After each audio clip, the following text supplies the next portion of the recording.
If you have ever caught a train in Melbourne, the wheels under your carriage were turned on a lathe at Newport Railway Workshops on Champion Road, Williamstown North, 130 acres.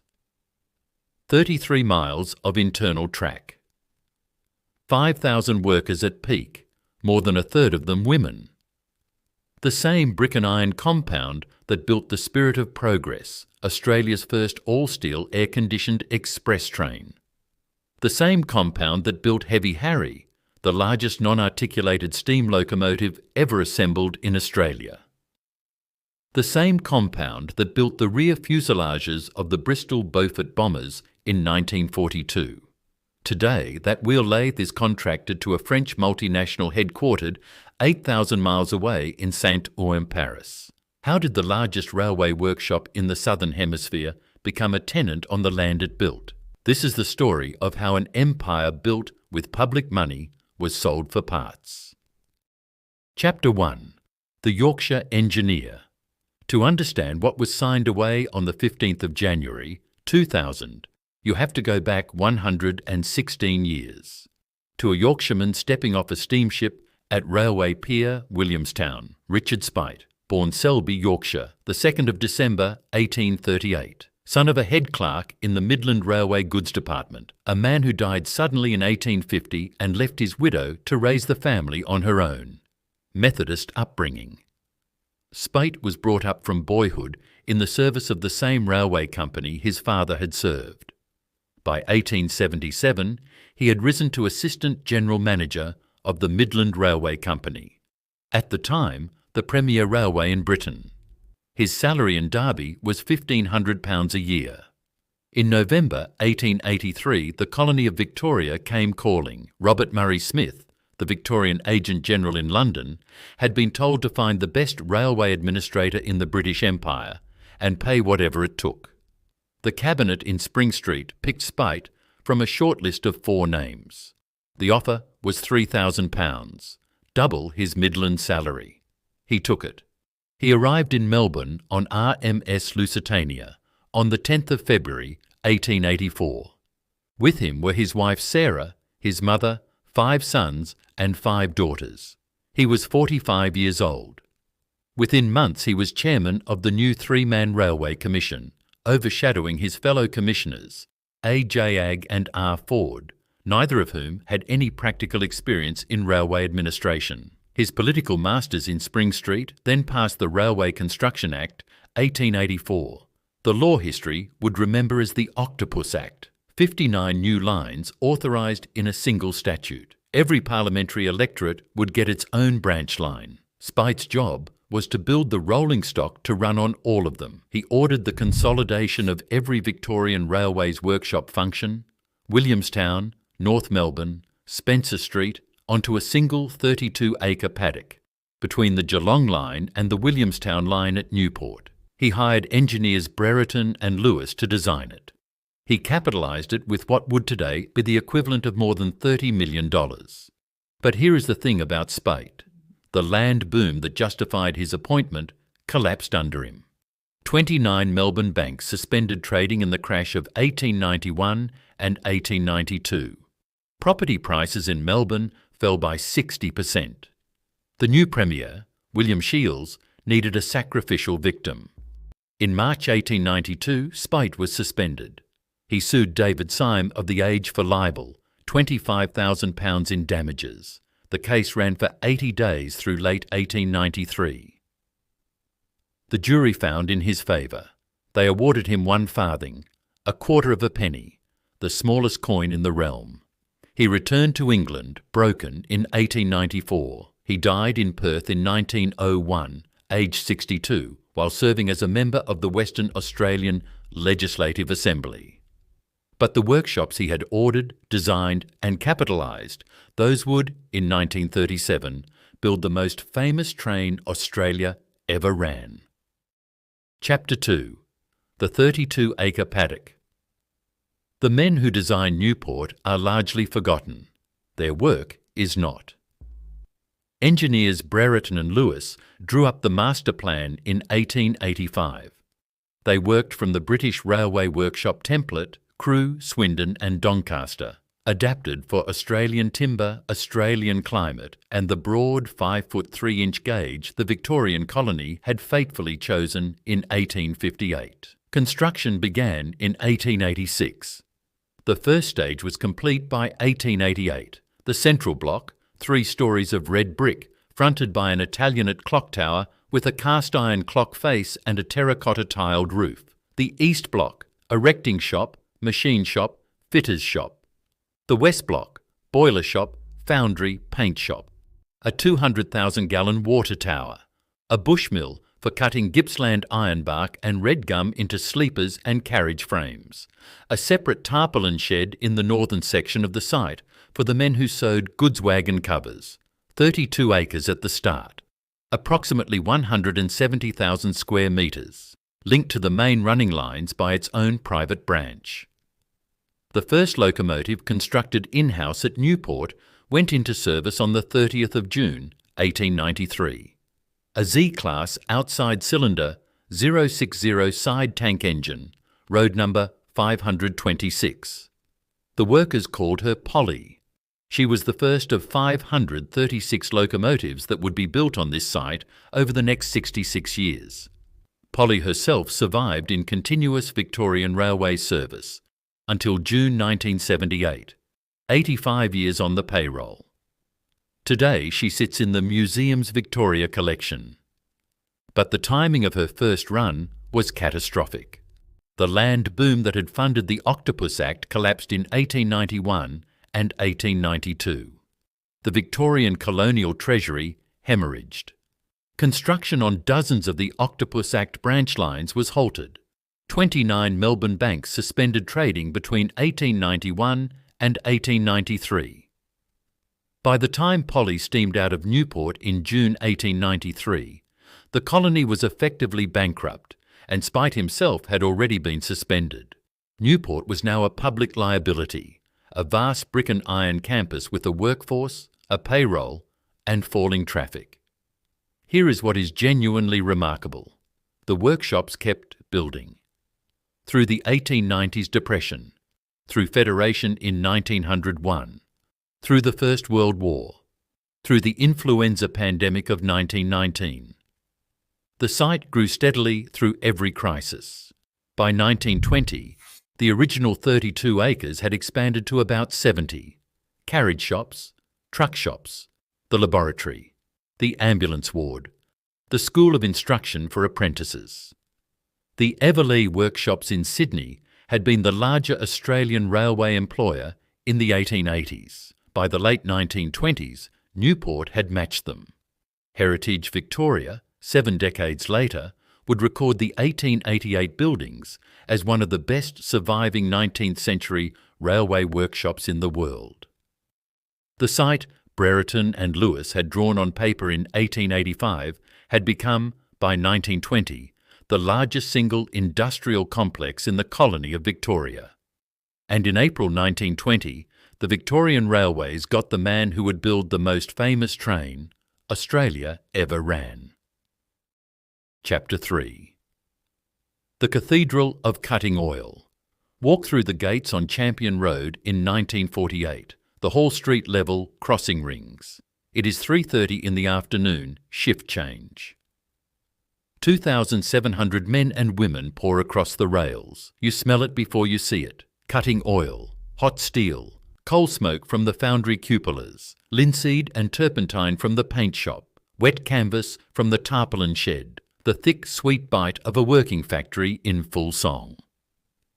Inside the West Block, a Victorian Railways worker named John Monk would, decades later, give the most complete description of the place ever recorded. His words appear in Eddie Butler Bowden's 1991 History. In the service, that book became the standard work on the Victorian Railways workforce, and it is the source quoted by the old Treasury Building's official exhibition on Newport.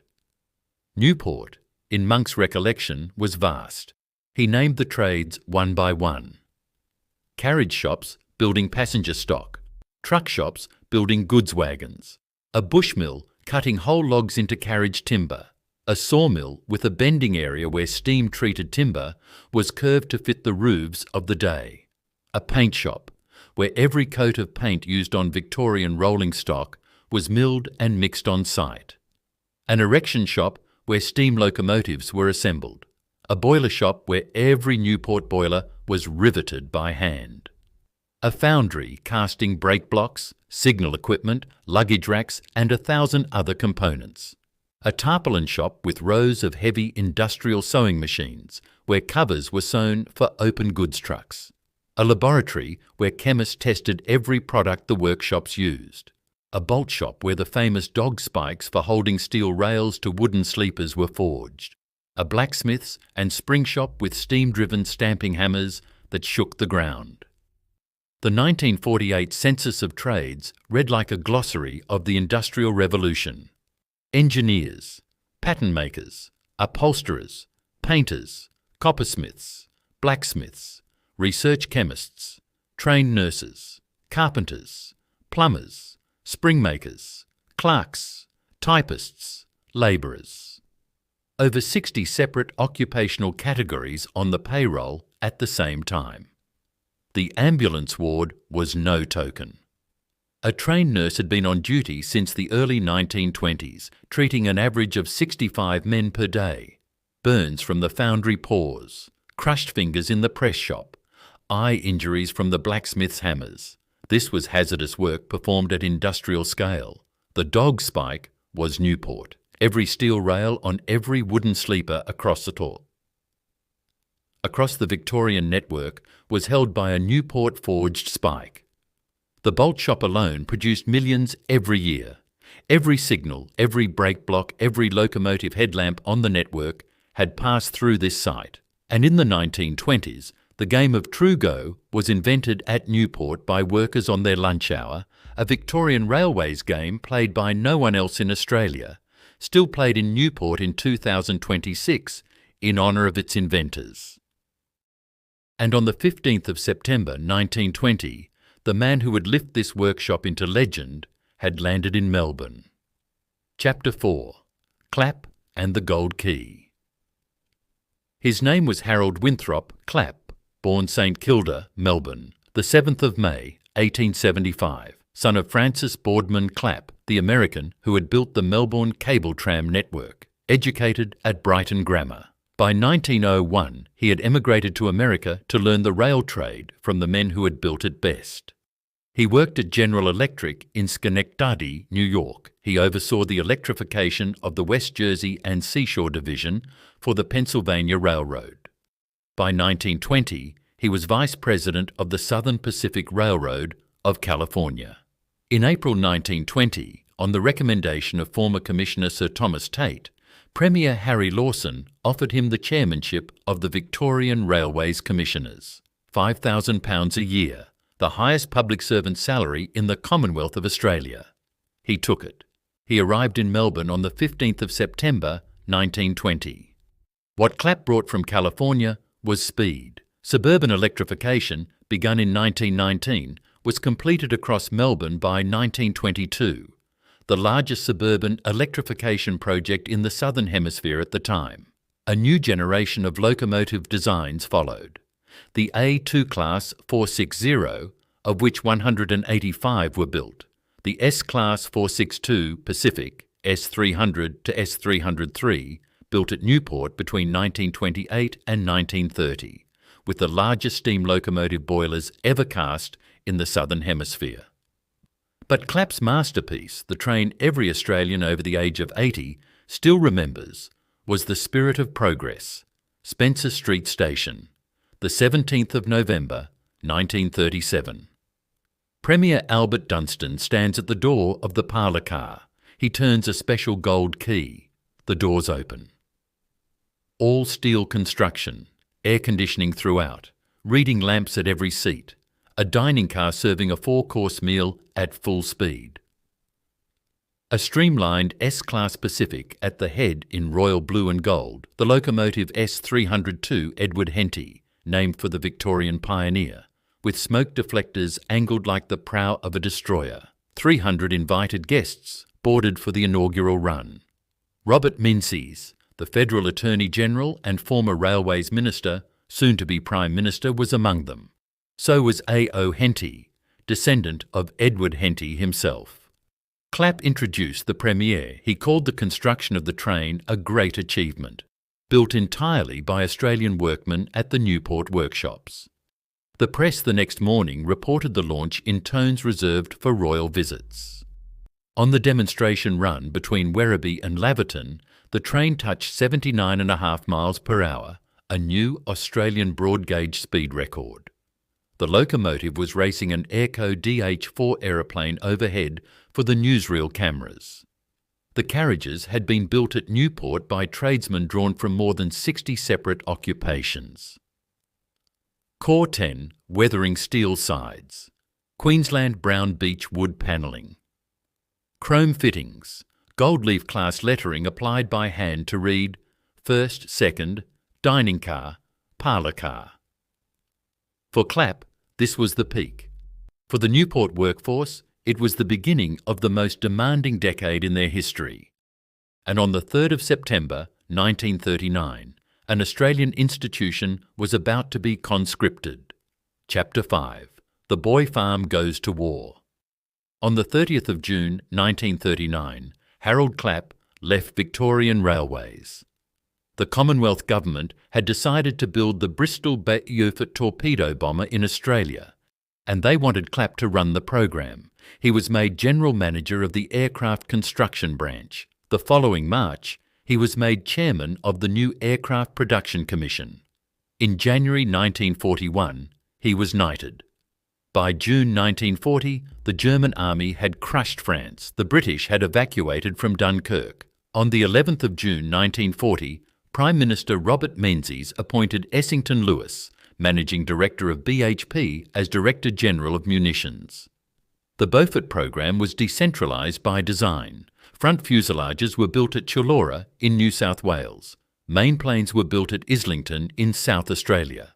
Rear fuselages, tail assemblies, ailerons and elevators were all built at Newport. Final assembly took place at General Motors Holden, Fisherman's Bend, and at the Department of Aircraft Production hangars. At Mascot, hundreds of Beauforts rolled out of Australian factories between 1941 and 1944. Newport built the back end of nearly every one. It did not stop there.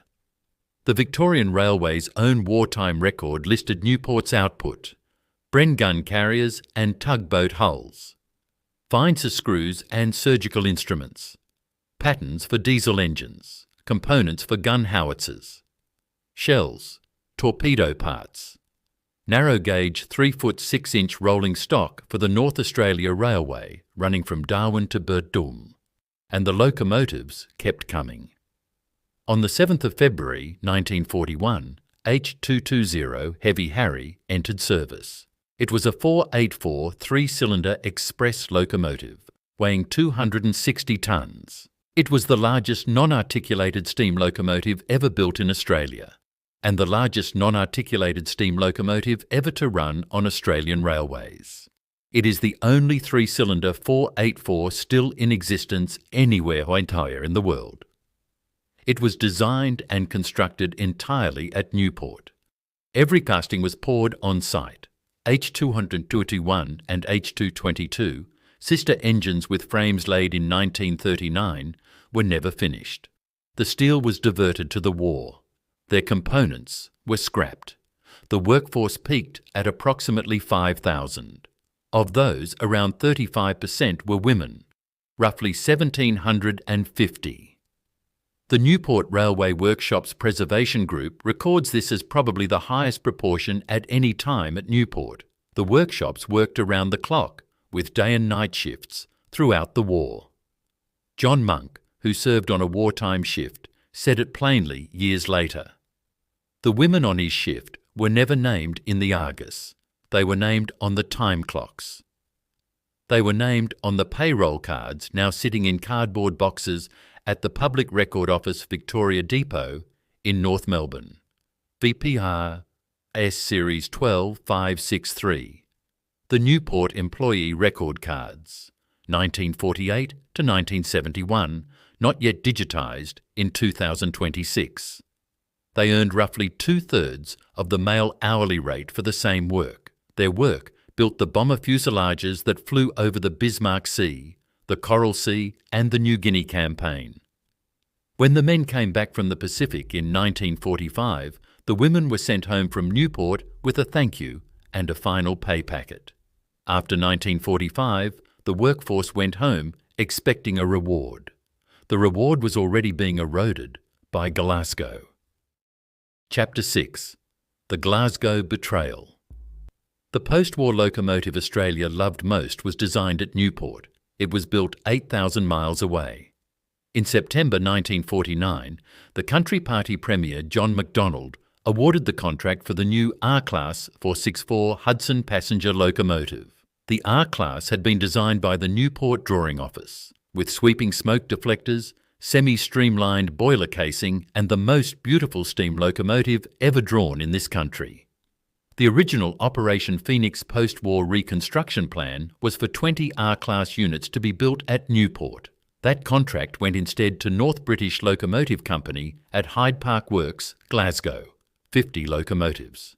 In January 1950, Macdonald raised the order to 70. Newport's 20-unit build was cancelled outright.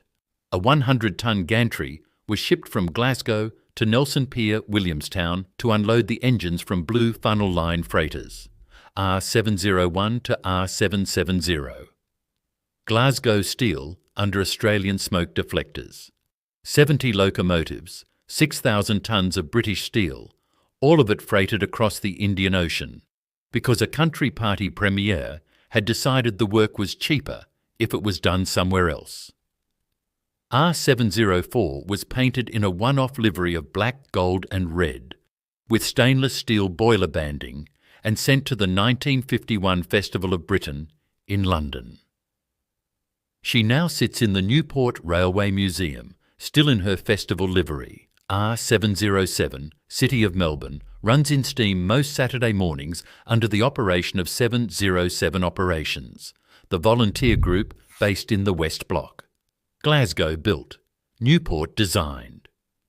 Crowds of children still photograph her at Williamstown.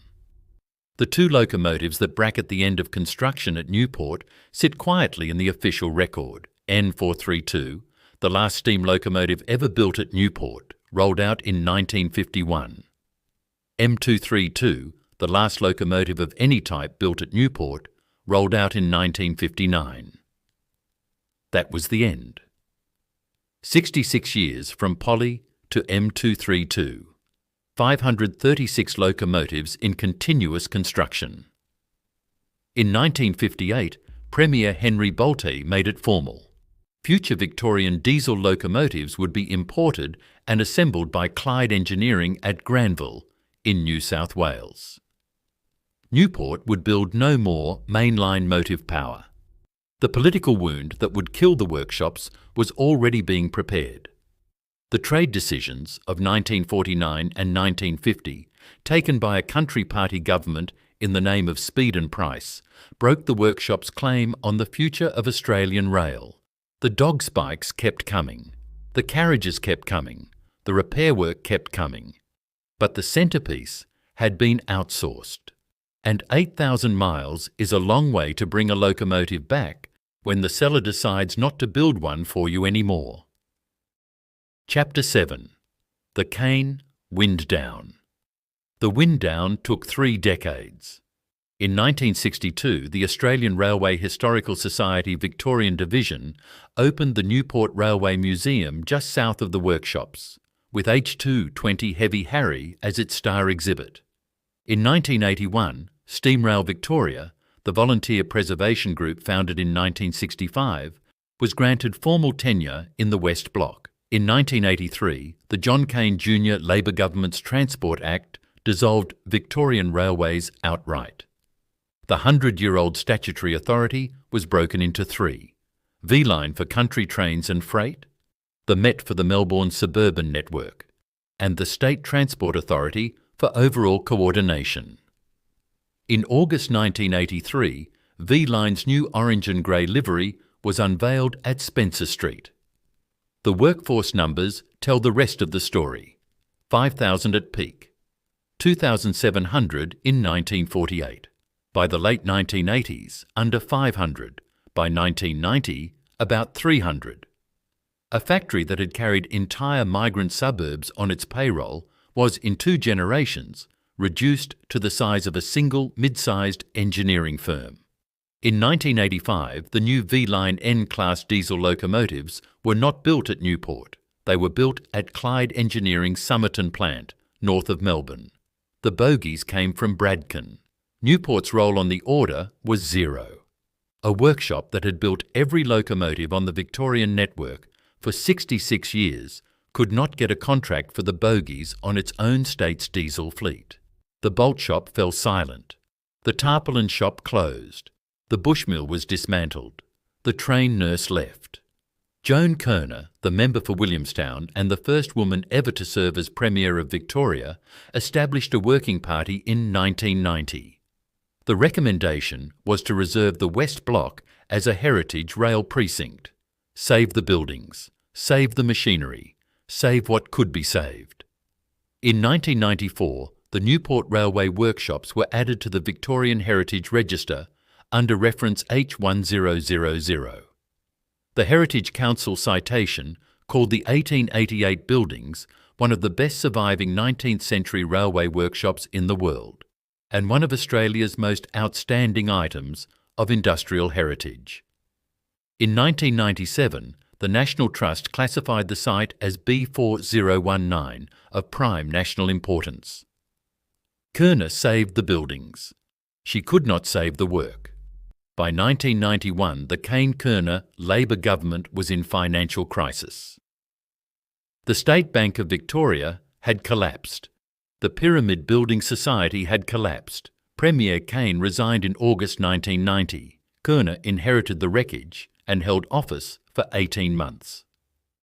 On the 3rd of October 1992, the Liberal opposition led by Geoffrey Gibb Kennett went to the polls.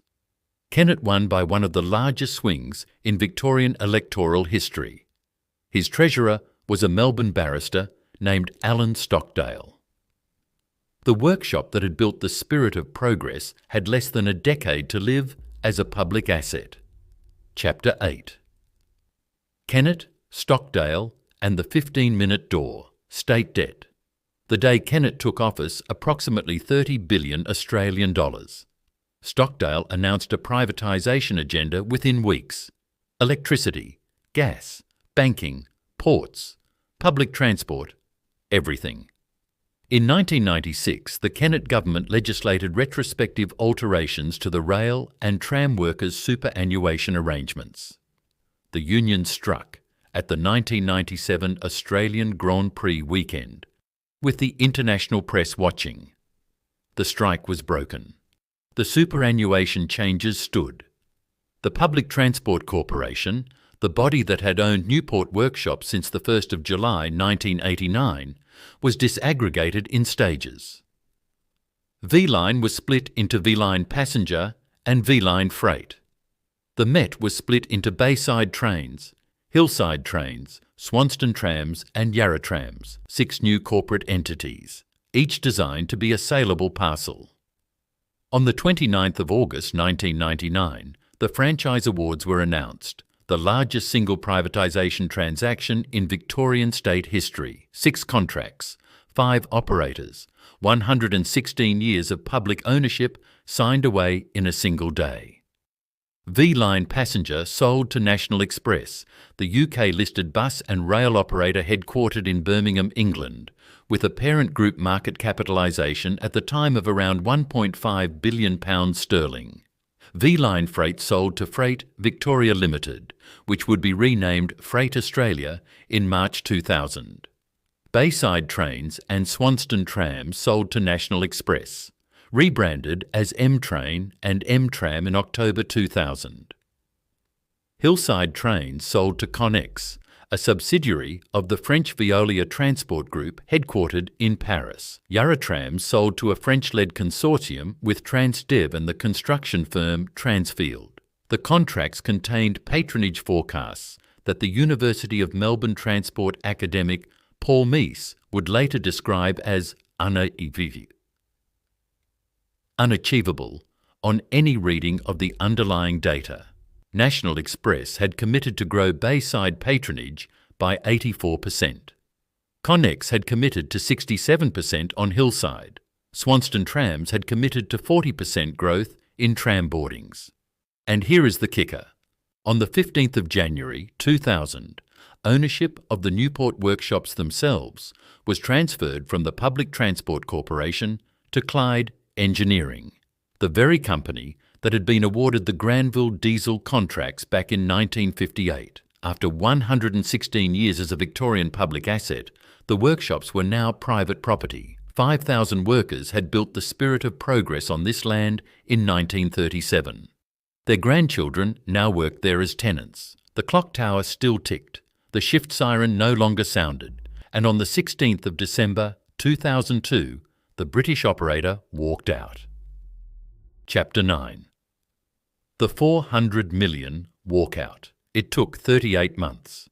The 1999 privatisation began to unravel in early 2002 when all three franchisees, National Express, Connex and Yarra Trams, threatened to withdraw from Melbourne, citing their inability to grow patronage to match the forecasts in their own contracts. In February 2002, Transport Minister Peter Batchelor granted the franchisees an additional $105 million Australian dollars in subsidies for that year alone.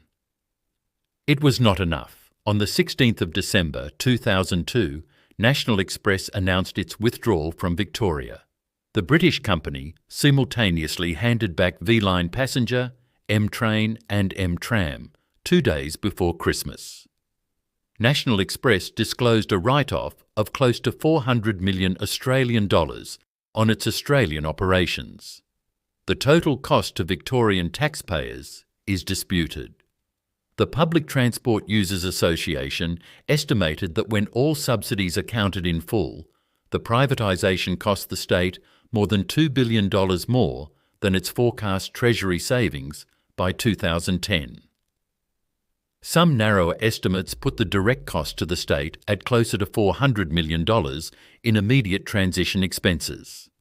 Other accounts, working from the combined cost of forfeited bonds, transition payments and the 17-month emergency operation by state-owned successor bodies, place the total higher again. The exact figure has never been officially reconciled by any state government, Liberal or Labor. What is confirmed is what happened next. V-Line Passenger, M-Train and M-Tram all reverted to the state of Victoria. The Bracks Labor government, in office since October 1999, inherited the wreckage.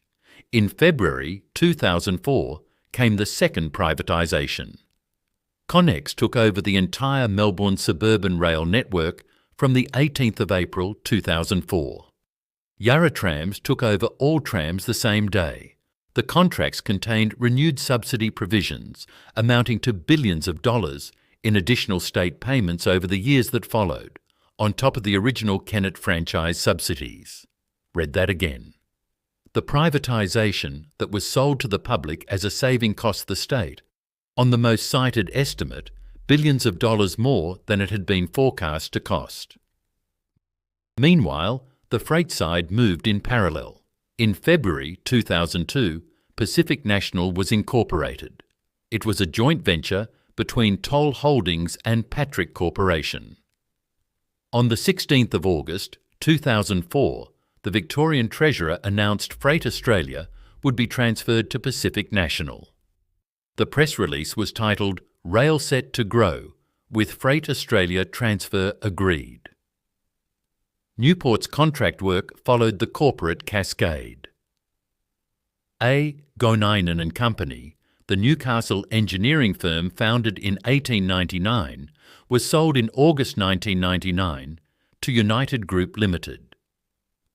UGL acquired Alstom Transport Australia in 2005. UGL was itself acquired in December 2016 by CIMIC Group, the Australian construction giant majority owned by German Hochtief, in turn majority owned by Spanish Grupo AAS. The freight rail running on Victorian tracks in 2026 is owned by BlackRock New York. The workshop wheel lathe is run by Paris. Chapter 10. 3.6 million euros in Saint-Ouen. In 2012, Alstom re-entered the Newport site under its own banner.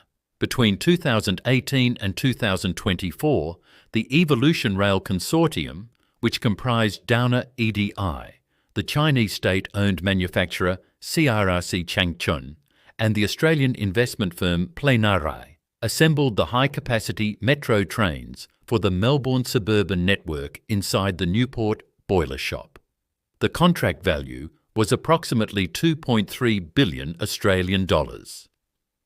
On the 2nd of April 2024, the 70th and final high-capacity metro train, Set 70, departed Newport for the Pakenham East Depot. In May 2024, Downer Rail vacated the eastern section. V-Line resumed tenancy. The broad-gauge underfloor wheel lathe, one of only 3 of its kind in the state of Victoria, was contracted out to Alstom. The man who signed the Alstom side of those contracts was Henri Poupat-Lafarge, born the 10th of April 1969. École Polytechnique, class of 1988. École Nationale des Ponts et Chaussées. A graduate degree from the Massachusetts Institute of Technology. He joined Alstom in 1998. He was Chief Financial Officer from 2004 to 2010.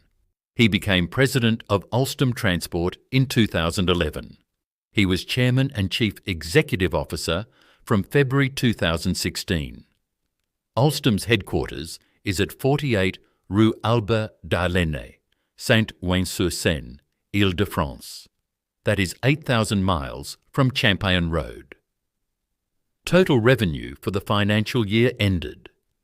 The 31st of March, 2025 was 18.5 billion euros. The order backlog at the same date was 95 billion euros. The group employs more than 80,000 people in 63 countries. In January 2021, Alstom completed its €4.4 billion acquisition of Bombardier Transportation, making it the largest rail equipment maker on earth outside China. Poupat-Lafarge's remuneration, as filed with the French Markets Authority, was €950,000. His cumulative pension rights as at the end of December 2025 were €3,636,252. The Alstom board, on his announcement that he would not seek a further term, waived the service condition on his 2023, 2024 and 2025 long-term performance share plans. On the 1st of October 2024, BlackRock completed its $3 billion acquisition of Global Infrastructure Partners, the owner of Pacific National. The new owner of Australia's largest freight rail operator now manages roughly $11.5 trillion from 50 Hudson Yards, Manhattan. On the 1st of April 2026, Poupat-Lafarge stood down as Alstom Chief Executive Officer. He was succeeded by Martin Sion, formerly Chief Executive of Ariane Group, the French-German aerospace consortium that builds the Ariane rockets. Walk down Champion Road today. The 1888 clock tower is still ticking. The wheel lathe 20 metres from R707's tender is contracted to Paris. Chapter 11. What 5,000 workers built. It is a Saturday morning in March 2026. I am standing on Champion Road, Williamstown North. The 1888 Italianate clock tower is above me. 3 stories of red brick, a cast-iron clock face, a terracotta tiled roof. Volunteers from the Hobson's Bay men's shed are restoring it, scaffold by scaffold. The site behind it covers 130 acres. Heritage listed under Victorian Heritage Register reference H1000. The East Block houses VicTrack and V-Line's broad gauge depot. The West Block houses Steam Rail Victoria, 707 operations, and the Diesel Electric Rail Motor Preservation Association, all volunteer run, surviving on Saturday morning excursion tickets. 707. The City of Melbourne, Glasgow. Built, Newport designed, steams out under the clock tower this morning. The wheel lathe 20 metres from her tender is contracted to Alstom, Paris. The Newport Railway Museum, a short walk south, holds H2220 Heavy Harry under the protective roof installed in October 2020. The Hall Street level crossing, where 5,000 workers once spilled across the rails at shift change, is now a pedestrian underpass. Lesson 1. Build it yourself, or someone else will own it. In November 1937, the Spirit of Progress was built entirely at Newport by Australian workmen on Australian wages. Core 10 weathering steel sides, Queensland brown beach wood panelling, more than 60 separate trades represented in the construction. Clapp said it himself at Spencer Street. The train had been produced entirely by Australian workmen at the Newport workshops. In April 2024, the 70th and final high-capacity metro train was completed at the same Newport site. Chinese components from CRRC Changchun. Australian assembly by Downer EDI. The capability did not vanish in a single moment. It vanished contract by contract between 1949, when the R-class order went to Glasgow, and 2024. 75 years. Newport stopped building locomotives in 1959. It became a final assembler, then a tenant, then a wheel lathe contract operated under licence to Paris. Lesson 2. Privatisation is a one-way door. On the 29th of August 1999, the Kennett government sold V-Line Passenger to National Express. On the 16th of December 2002, National Express walked out 2 days before Christmas. By 2010, the Braxbrumby Labor governments had paid billions of dollars in additional subsidies to the second-round operators. The exact total cost remains disputed. The ownership of the Newport workshops themselves transferred from the Public Transport Corporation to Clyde Engineering on the 15th of January 2000. They never came back. The Country Party government of 1950 sent the R-class contract to Glasgow. The Liberal government of 1999 sent the freight system to Britain and the trams to France. Different parties, different decades. The same door. You walk through it once. Lesson 3. Patriotic debt is real. In 1942, 5,000 workers at Newport, more than a third of them women, built Bristol Beaufort bomber rear fuselages, tail assemblies, ailerons and elevators. The women came onto the shop floor for the first time in 1940. Their names sit in cardboard boxes at the Public Record Office Victoria Depot in North Melbourne and the VPR 12563 series, not yet digitised. By 2026, the company that operates the surviving wheel lathe on the site of their wartime work is headquartered, 8,000 miles away in Saint-Ouen, Paris. Its retiring chief executive walks away with €3.6 million in cumulative pension entitlements and 3 years of waived condition share plans. The patriotic debt of 1942 has not been repaid. It has been forgotten. The names of the women who built the bomber fuselages have never been read out at any official ceremony. They have not been put online. They sit in cardboard in a warehouse in North Melbourne, waiting for someone to open the box.